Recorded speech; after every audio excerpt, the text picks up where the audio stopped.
हम पहले प्रश्न से।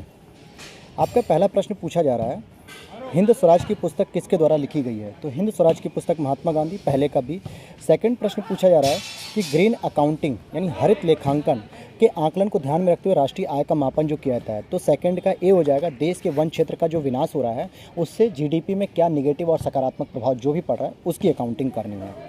क्वेश्चन नंबर थर्ड है, संगाई महोत्सव ये किस राज्य में आयोजित होता है? थर्ड का सी, मणिपुर इज करेक्ट आंसर। प्रश्न संख्या 4 है, संयुक्त राज्य अमेरिका का राष्ट्रीय खेल, 4 का ए हो जाएगा बेसबॉल, इसका राष्ट्रीय खेल है। अगला प्रश्न देखते हैं, पैराग्राफ से है। जो आपने पैराग्राफ पढ़ा होगा देश की सेवा करना और राजनीति में आने वाले नेताओं के बारे में, तो इस पैराग्राफ से संबंधित हम क्वेश्चन नंबर 5 को देखते हैं हम। देखिए, पूछा जा रहा है आज़ादी से पूर्व के नेताओं की कौन सी ऐसी विशेषता थी जो आज के नेताओं से अलग थी? तो बी ऑप्शन इस करेक्ट हो जाएगा, क्योंकि आज़ादी के पूर्व के नेता देश की सेवा करने के लिए राजनीति में आते थे, न कि अपनी सुख सुविधाओं और स्वार्थों के लिए आते थे। अगला प्रश्न है 6 नंबर, येन केन प्रकार ने साम दाम दंड भेद नीतियों का प्रयोग करके आज के नेता किस गंतव्य पर पहुंचना चाहते हैं? तो 6 का डी हो जाएगा, जनता के द्वारा वोट प्राप्त करें और वो चुनाव को जीत सकें। क्वेश्चन नंबर 7 कह रहा है, इस अनुच्छेद के आधार पर आपको बताना है कि अधिकांश नेतागण आजकल वोट पाने के लिए जनता की कौन सी दुर्लभता यानी कि दुर्बलता का फ़ायदा उठाते हैं? तो 7 का भी, चुनाव जीतने के लिए जनता को मुफ्त की चीज़ें देने का वादा करते हैं, फिर चाहे वो बिजली, पानी, सड़क जो भी हो, यानी फ्री में जो है कि लैपटॉप बांटना, स्कूटी देना, ये सारी चीज़ें। प्रश्न संख्या 8 कह रहा है, नेता क्यों नहीं चाहते कि शिक्षित होकर लोग अपने अधिकारों के प्रति जागरूक बने? क्योंकि अगर बी ऑप्शन इसका करेक्ट हो जाएगा, क्योंकि अगर शिक्षित लोग क्या होंगे, वोट की असली कीमत पहचानेंगे कि भाई मेरे एक व्यक्ति होने के नाते एक व्यक्ति एक मत का कितनी कीमत है, और वो जाति और धर्म के आधार पर जो समीकरण बना के नेता लोग समाज को तोड़ते हैं वो समीकरण उनका बिगाड़ देंगे जो है कि। अगले प्रश्न को हम देखते हैं, प्रश्न संख्या 9 इसकी हम देखते हैं। पूछा जा रहा है, नेता लोग पार्टी क्यों बदलते हैं? डी ऑप्शन इज करेक्ट, स्वार्थ सिद्धि के लिए पुरानी पार्टी को छोड़ते हैं और नई पार्टी में आते हैं। क्यों? क्योंकि उन्हें सत्ता प्राप्त करनी होती है, चाहे किसी भी तरीके से उन्हें सत्ता मिलनी चाहिए। अगला एक और पैराग्राफ है जिसमें प्रश्न संख्या 10 से 14 तक हम डील करेंगे, जो विचारों का जो हमारे जीवन में सर्वाधिक महत्व होता है, जिसमें आत्मबल पैदा होता है, इस पैराग्राफ के हम डिस्कशन करेंगे। और इसके हम प्रश्न संख्या 10 की ओर चलते हैं। देखिए, प्रश्न पूछ रहा है कि प्रिय घटनाओं को अपने जीवन में आकर्षित करने के लिए हमें क्या करना चाहिए? तो भाई सीधी बात है, ऑप्शन नंबर ए ही थोड़ा पॉजिटिव है, बाकी तीनों में नेगेटिव बात लिखी हुई है एक तरीके से। हमारा मन मस्तिष्क प्रिय विचारों से सदा परिपूरित रहना चाहिए। जब हम पॉजिटिव सोचेंगे तो पॉजिटिव चीज़ें जो है कि हमारे करीब आएंगी। क्वेश्चन नंबर ए कह रहा है, अपने दुर्भाग्य को सौभाग्य में कैसे बदला जाए? तो ऑप्शन ए इस करेक्ट हो जाएगा, अपने मस्तिष्क के विचारों पर ध्यान देकर लगातार रचनात्मक कार्य करिए। क्वेश्चन नंबर 12 कह रहा है, किस वर्ग के सभी भाव रचनात्मक हैं? तो 12 का बी हो जाएगा, आशा, उत्फुल्लता, प्रसन्नता, मुस्कान, निश्चिंतता, संतुष्टि, आत्मविश्वास। ये सभी सकारात्मक शब्द हैं, जबकि बाकी 3 ऑप्शन में कोई ना कोई एक नकारात्मक शब्द रखा हुआ है। क्वेश्चन नंबर 13 देखते हैं, हमारे जीवन कब निराशा के अंधकार से भर जाता है? ऑप्शन इज करेक्ट हो जाएगा ए, जब क्रोध, शोक, ईर्ष्या, चिंता, भय आदि घातक मनोभाव लंबे समय तक हमारी तीव्रता से हमें प्रभावित करते हैं और हमारी सोच और विचारधारा और हमारे कार्य करने का तरीका एग्रेसिव हो जाता है। चलिए, अब हम देखते हैं आखिरी प्रश्न इस पैराग्राफ का। क्वेश्चन नंबर 14 कह रहा है कि हम कार्य सिद्धि और सफलता के बहुत पास कब होते हैं? तो इसका सही जवाब हो जाएगा बी, जब हम आशा, उत्फुल्लता, आत्मविश्वास की ऊर्जा से उत्प्रेरित होते हैं, जब हमें लगता है कि हम ये काम कर सकते हैं, I can do it, we can do it, ये वाली भावना होती है, तो हम उस चीज़ को सफलता से प्राप्त कर लेते हैं। फिर अगला देखिए, मैथमेटिकल कैलकुलेशन दी गई है इसमें, जिसमें आप प्रश्न आपने किया होगा कि इतिहास, गणित, अंग्रेजी, जीव विज्ञान, हिंदी, कंप्यूटर, 6 विषय में 7 बच्चे हैं, जिसमें अंकित, ब्रजेश, चिराग। तो इस प्रश्न का हम सीधे प्रश्न पढ़ते हैं। पूछा जा रहा है क्वेश्चन नंबर 15 कि अंग्रेजी में सभी 7 छात्रों द्वारा प्राप्त लगभग औसत अंक क्या है? तो सभी छात्रों के जो है अंग्रेजी के मार्क्स जोड़ दिए जाएंगे और औसत आएगा 75। कितना आएगा? 15 का सी, 75। अगला प्रश्न है 16 वाला। पूछा जा रहा है किस विषय में, इसको अभी रोक दिया गया है, इसका जो है कि आंसर नहीं निकाला गया है। बाकी जो आंसर निकल रहा है वो हम बता रहे हैं अभी, और जो नहीं निकाले जाएंगे वो मैथमेटिकल की अभी अगली वीडियो आएगी मैथमेटिक्स की, उसमें आप लोग देख सकते हैं। क्वेश्चन नंबर 17 पूछ रहा है, ब्रजेश का कुल प्रतिशत लाभ कितना है? तो ब्रजेश के जितने भी सब्जेक्ट्स में मार्क्स आए हुए हैं, 600 में से जो हम देखेंगे तो उसके जितने भी मार्क्स आए तो वो हो जाएगा आपका 78%, यानी कि ए ऑप्शन इस करेक्ट हो जाएगा, उसको 78% मार्क्स मिले हैं। उसके बाद हम देखते हैं प्रश्न संख्या 18 कि सभी विषयों में 60% से अधिक अंक प्राप्त करने वाले कितने छात्र हैं? तो ऑप्शन हो जाएगा इस करेक्ट डी, 18 का डी, 3 छात्र जो हैं। क्वेश्चन नंबर 19 देखते हैं कि सभी 6 विषयों में आहान के द्वारा कुल कितने अंक प्राप्त किए गए? केवल इसको जोड़ना था अंकों को, तो ये हो जाएगा डी ऑप्शन इज करेक्ट, 19 का डी, 442 अंक। अगला हम प्रश्न देखते हैं क्वेश्चन नंबर देखिए यहाँ पे एक कार जो थी, कार कंपनी बना रही थी ABCDE, ये जो है कि 5 अलग अलग ईयर में जितने जितने प्रोडक्शन हो रहे थे, तो उसके हम आंसर को देखते हैं। तो क्वेश्चन नंबर हम 21 देखते हैं कि 2016 से 21 के दौरान किसी कंपनी की कार में जो है कि किस प्रकार की कार संख्या अधिकतम थी। तो हम देखते हैं 21 का हो जाएगा डी, क्योंकि डी वाले ऑप्शन में जो है कि सबसे अधिक कार थी, बस इसको जोड़ना था सभी को अलग अलग कंपनियों का। क्वेश्चन नंबर 22 देखते हैं कि 2016 से 21 तक ए के उत्पादन में कितनी वृद्धि हुई है। हम देखते हैं इसका, तो इसका सही जवाब हो जाएगा बी ऑप्शन 10.87, क्योंकि 2016 से तुलना करनी थी 21 की, तो हम बेस बनाएंगे और आराम से हो जाएगा। तो 22 का हो जाएगा बी ऑप्शन 10.87। अगले प्रश्न को देखते हैं। क्वेश्चन नंबर 23 पूछ रहा है 2016 में कार ई का उत्पादन वर्ष 2019 में कार बी के उत्पादन का लगभग कितने % है। तो ये कंपैरिजन करना था, और 23 का सही ऑप्शन हो जाएगा डी, 53.5 इसका आंसर आएगा। अगला प्रश्न है 24, 2018 से 21 के दौरान डी के उत्पादन में कितने % की कमी हुई थी।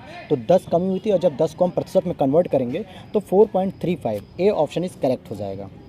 चलिए अब हम देखते हैं अगले पैराग्राफ को, जो देखिए यहाँ पे पाई चार्ट में दिया हुआ है, लेकिन इसके हम जो प्रश्न अभी हमने निकाले हैं जल्दी में, पहले हम उसको देख लेते हैं। क्वेश्चन नंबर 27 देखेंगे कि पुस्तक की रॉयल्टी मुद्रण लागत से कितने % कम है। तो 27 का हो जाएगा डी, 20% कम है। बाकी जो प्रश्न अभी नहीं कराए जा रहे हैं आंसर की में, वो प्रश्नों को अभी हम दूसरी वीडियो में लाएंगे, क्योंकि आप लोगों को भी जल्दी रहती है कि बस कोई भी आंसर की हमें अच्छी मिल जाए, ऑथेंटिक। तो हम लोगों ने इसलिए ऑथेंटिक जो है कि सारी आंसर की इसको चेक करके आपके सामने रखा है। अगला प्रश्न हम देखते हैं 29 को, संवर्धन लागत पर किए गए खर्च के अनुरूप खंड सेक्टर का केंद्रीय कोण क्या होगा। तो ये 18 डिग्री आएगा। कितना आएगा? 18 डिग्री। अगले प्रश्न को हम देखते हैं सीधे। अगला प्रश्न है किस शासक के दरबार में बहुत से विद्वानों को नवरत्न के रूप में जाना जाता था। तो चंद्रगुप्त द्वितीय हो गया, ये सी ऑप्शन इज करेक्ट हो गया 35 का। 36 का पूछ रहा है सल्तनत काल में किस राजवंश का सबसे कम अवधि तक शासन था। तो 36 का ये सैयद वंश। 37 में पूछा गया डलहौजी ने अवध यानी लखनऊ का कब्जा किस आधार पर किया। तो राज्य में अव्यवस्था यानी कि कुशासन के आधार पर। 37 का ए इज करेक्ट आंसर। 38 में पूछ रहा है हड़प्पा में एक बंदरगाह के नाम से जाना था। 38 का सी लोथल जो गुजरात में था। 39 जैन धर्म का सबसे महत्वपूर्ण मौलिक सिद्धांत क्या था। अहिंसा, जीवों के प्रति अहिंसा का भाव होना चाहिए, यानी कि उनकी हिंसा नहीं करनी चाहिए। 39 का डी इज करेक्ट आंसर, अहिंसा। क्वेश्चन नंबर 40 देखेंगे हम। क्वेश्चन नंबर 40 देखते हैं खलीफा की अस्थायी शक्तियों की रक्षा करने के लिए मार्च 1919, 40 का सी सही हो जाए, मार्च 1919 को खिलाफत समिति का गठन किया गया था बम्बई में। क्वेश्चन नंबर 41 का देखिए डाउट है, इसका भी आंसर कहीं नहीं मिल पा रहा है, क्योंकि ऐसा हमने अधिनियम में कहीं नहीं पढ़ा किसी पुस्तक में कि कितने न्यायाधीशों की नियुक्ति थी। तो इसको अभी हम डाउट में रख देते हैं 41 को। आप लोगों ने जो टिक किया आप बताइए कमेंट में। 42 का है 1857 की क्रांति की शुरुआत किसने की थी। तो सिपाहियों के द्वारा की गई थी मेरठ से। 43 बंगाल में जो झंडा बनाया गया है, आज जो झंडा जैसे बंगाल में किस आंदोलन के दौरान लाल हरा पीला 3 रंगों का झंडा बनाया गया था। तो 1906 में स्वदेशी आंदोलन के दौरान ये जो है कि झंडे का निर्माण किया गया था। 43 का ए ऑप्शन इज करेक्ट होगा। पीछे जो नॉइस आ रहा है दोस्तों उस पर ध्यान मत दीजिएगा, अभी आप बस अपने पेपर के आंसर की चेक करिए जो बहुत ऑथेंटिक है और बहुत ही अच्छे से बनाई गई है। क्वेश्चन नंबर 44 है ग्रीष्म काल के उत्तरी मैदान जो आपका पंजाब हो गया, यूपी हो गया, दिल्ली, हरियाणा, इन क्षेत्रों में बहने वाली हवा को क्या कहते हैं। हम लू कहते हैं। यूपी में तो लू ही जाना जाता है।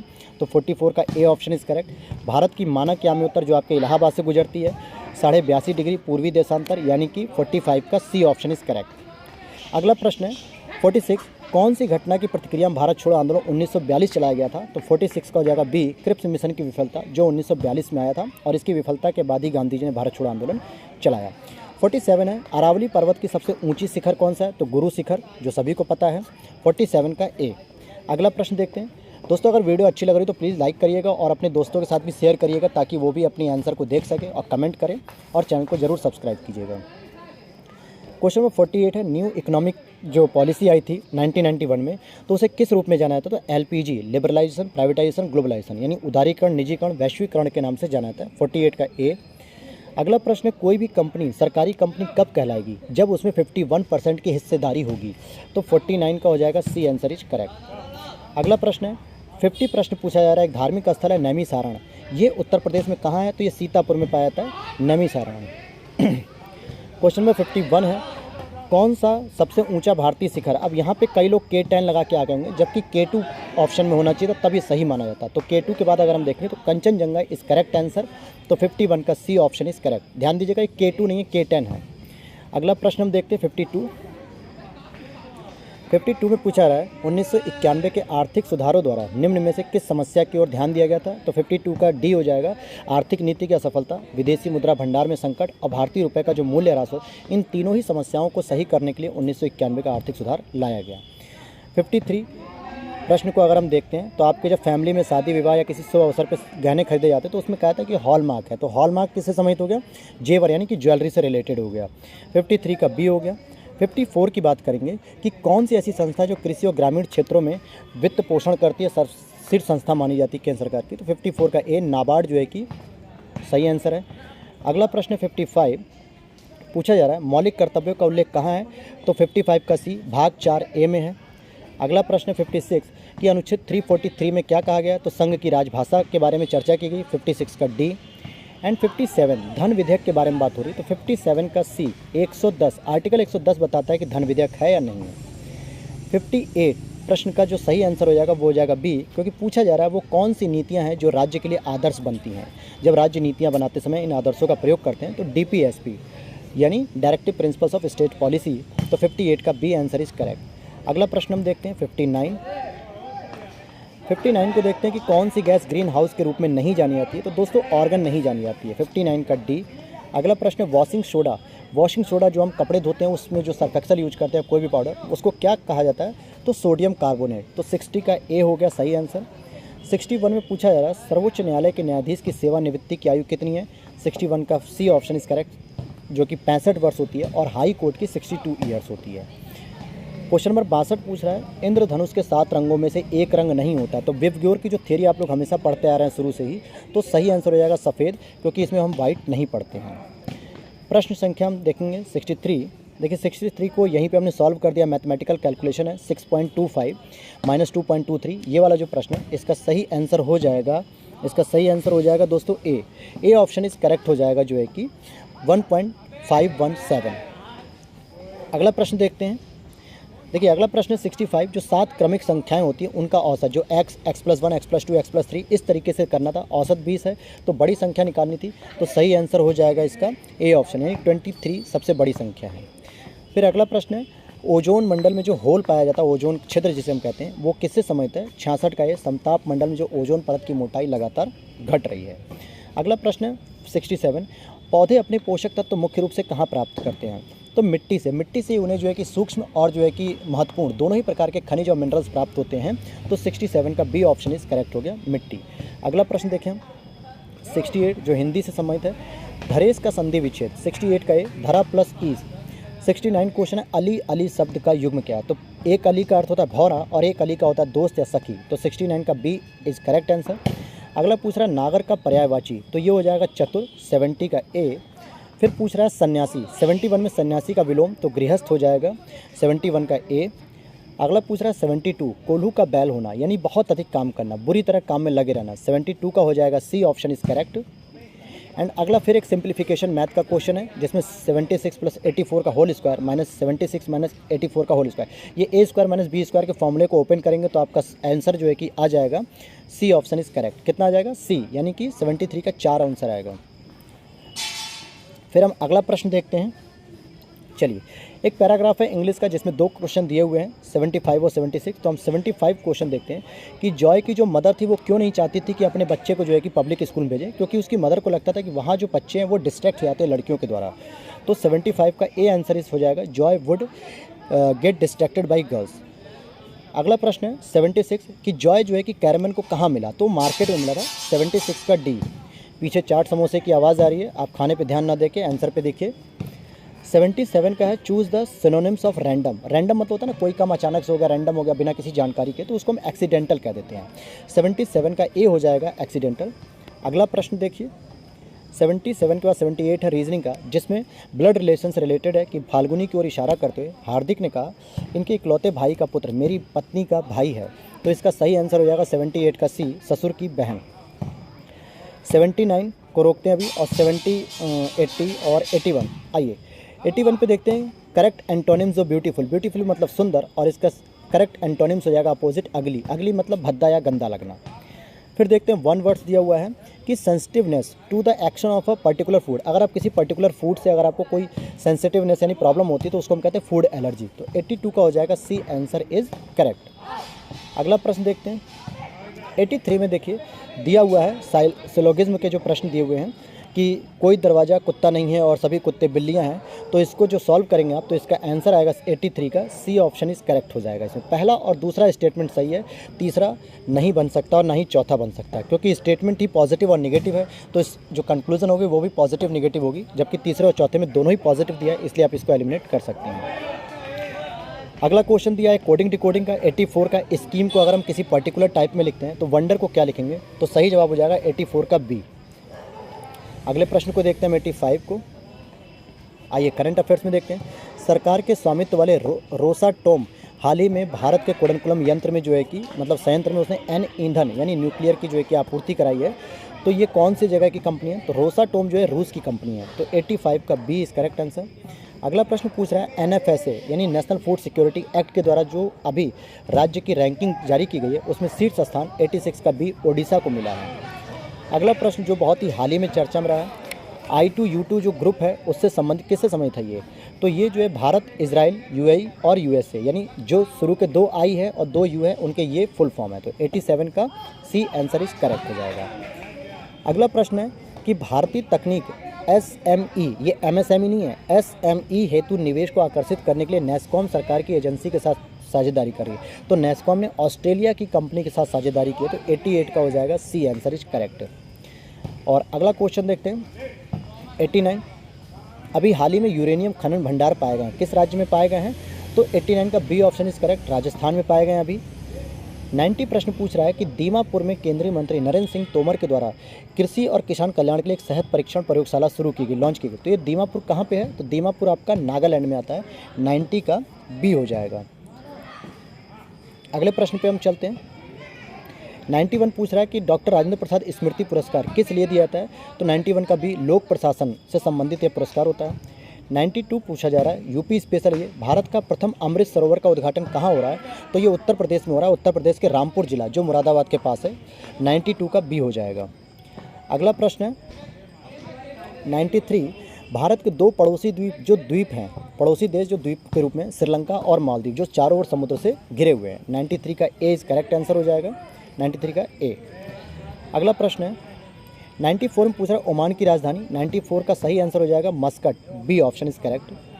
95 में पूछा जा रहा है आपसे कि कौन सी ऐसी कंपनी है जिसने India first global health care plan को शुरू किया, तो सही जवाब हो जाएगा इसका भी बजाज आलियांज जनरल इंश्योरेंस, इन्होंने ये जो है कि लॉन्च की है पॉलिसी।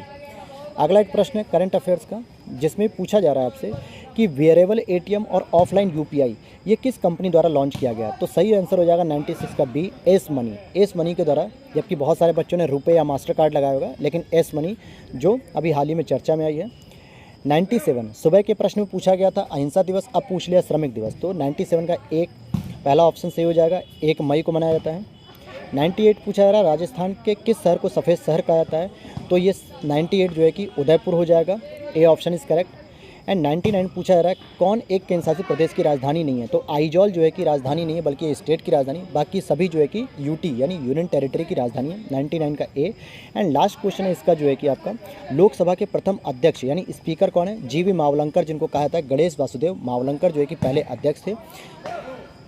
और ये तो था दोस्तों आपकी सेकंड मीटिंग का, और आप लोग कमेंट बॉक्स में बताइएगा कि आपके कितने सही हुए हैं, और प्लीज़ इस तरीके की तैयारी के लिए आप चैनल को सब्सक्राइब कर लीजिए। मिलते हैं नेक्स्ट वीडियो में।